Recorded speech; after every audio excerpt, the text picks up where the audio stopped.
Hello and welcome. Today we are going to take a really fascinating journey deep inside the human body to figure something out. How does a single breath, something we do all day without thinking, manage to power every single one of our cells? We're going to dive into the absolutely amazing process of respiratory physiology.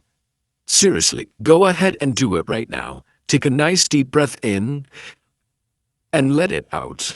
Feels pretty simple, right? Almost automatic. But in just those few seconds, this incredible cascade of physics and chemistry and biology just happened inside you. So how did that air even get into your lungs? Where did the oxygen go, and how did your body know what to do with it? Well, that's exactly what we're going to break down today. Hey everyone, my name is Zach, and I'll be your guide for this. Now, this is actually the third part of our big respiratory series. In the first two, we covered the embryology and the anatomy of the respiratory system. Basically, how the whole thing is built from the ground up. So if you happen to miss those, you might want to go back and check them out. But today, we're going to put all that knowledge into motion and see how this incredible system actually works. Okay, so our journey starts by answering that very first question. How did the air get in? It's not just one big, simple puff of air. It's actually a really measurable, predictable system of different lung volumes and capacities. So this chart right here, it breaks down every single breath into its fundamental parts. See that normal, quiet breath you're taking right now? That's what we call the tidal volume, represented by this kind of small wave in the middle. But your lungs have these huge reserves. That extra bit of air you can force yourself to inhale after a normal breath, that's your inspiratory reserve volume. And all that air you can forcefully push out after a normal exhale, yep, that's your expiratory reserve volume.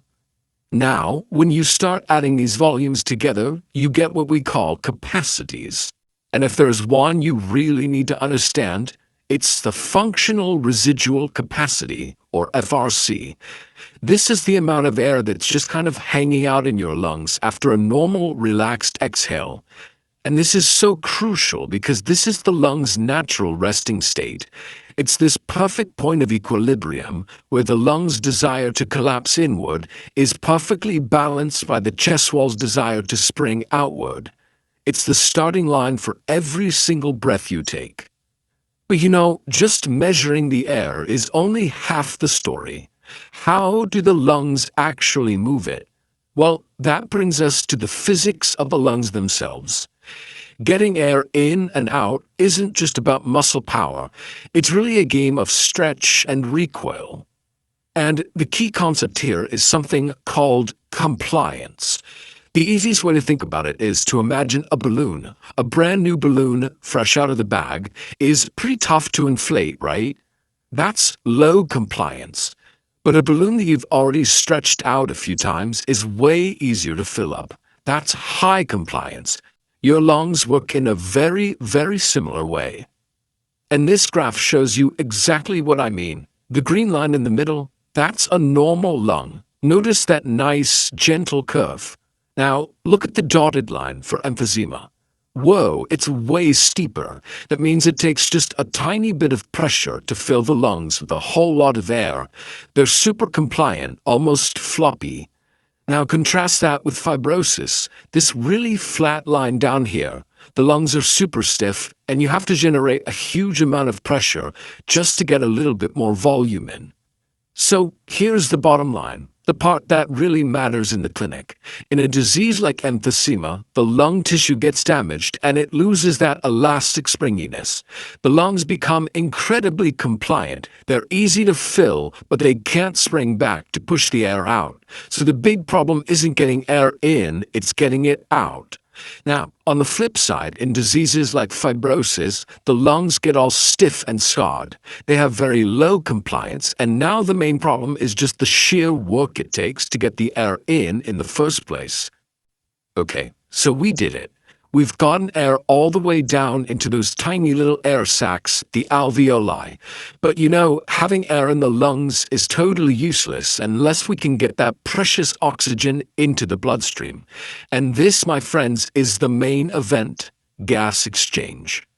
For this whole process to work efficiently, the body has to be an expert matchmaker. It needs to perfectly match the amount of air coming in, that's ventilation, which we call V, with the amount of blood flowing past, that's perfusion, or Q. The ideal V to Q ratio is close to 1. You want exactly the right amount of blood to show up for the amount of air that's available. It's a delicate dance. But here's a wild fact. Even in a totally healthy person who's just standing upright, this matchmaking isn't perfect throughout the lung. And the culprit? It's gravity. Gravity pulls more blood down to the bottom or the base of the lungs. The air, though, gets distributed a bit more evenly. So what does this mean? It means the top of the lung, the apex, has a lot of air but not much blood. It's overventilated. Meanwhile, the base has tons of blood, but, relatively speaking, less air. It's overperfused. Now let's look at what happens when this matchmaking system fails spectacularly.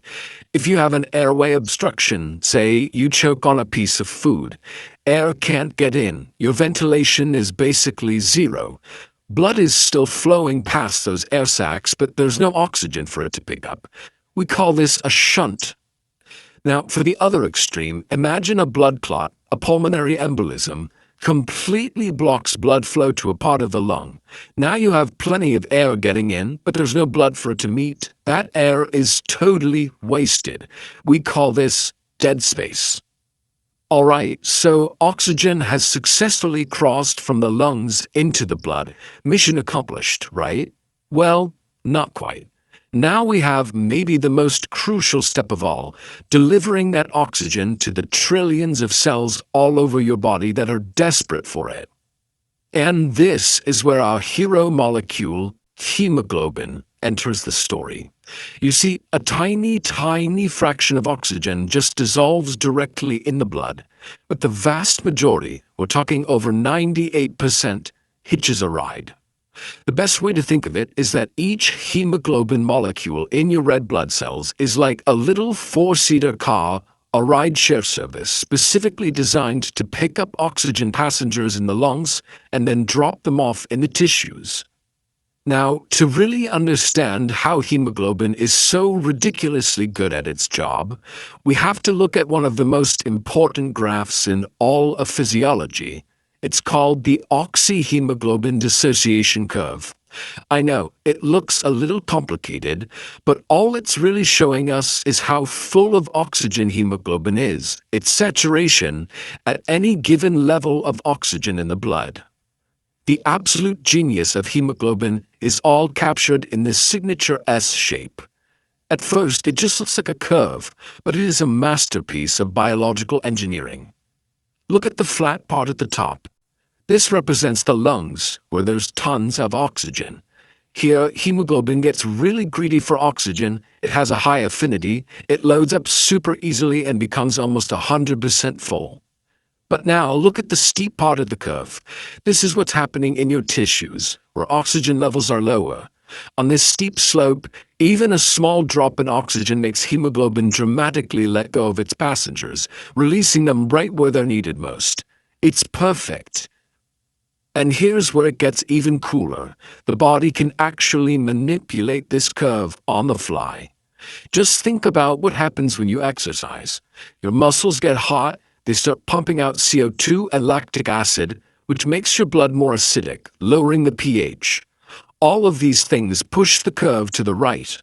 A right shift means hemoglobin has a lower affinity. It lets go of oxygen even more easily. It's the body's way of screaming, hey, these tissues are working hard, dump more oxygen here now. A left shift, as you can imagine, does the opposite. It makes hemoglobin hold on tighter. The entire system is just a masterpiece of fine-tuned regulation. But that also makes it vulnerable. So let's finish up by looking at what happens when a poison comes along and completely hijacks this elegant delivery service.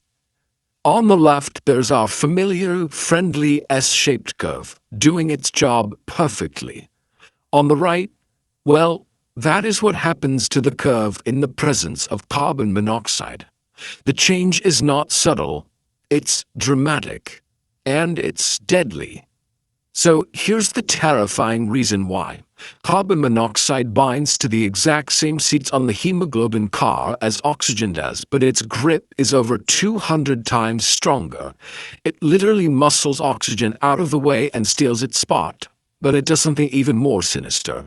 For any hemoglobin that does still have oxygen on it, the CO causes a massive left shift in the curve. This means the hemoglobin that is carrying oxygen now refuses to let it go. So you have a double problem. You can't pick up enough oxygen in the first place, and you can't drop off the little bit that you have. Your tissues literally start to starve. And that brings our incredible journey to a close. We've seen how air is measured, how our lungs stretch and recoil, how air is perfectly matched to blood, and how oxygen is delivered with just stunning precision.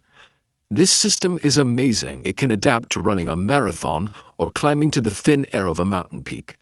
But as we've just seen, it's also incredibly fragile. And it leaves us with a really critical question for the world we live in today. Which of these modern invisible threats, whether it's a new virus, worsening air pollution, or something else entirely, poses the greatest risk to this perfectly balanced system?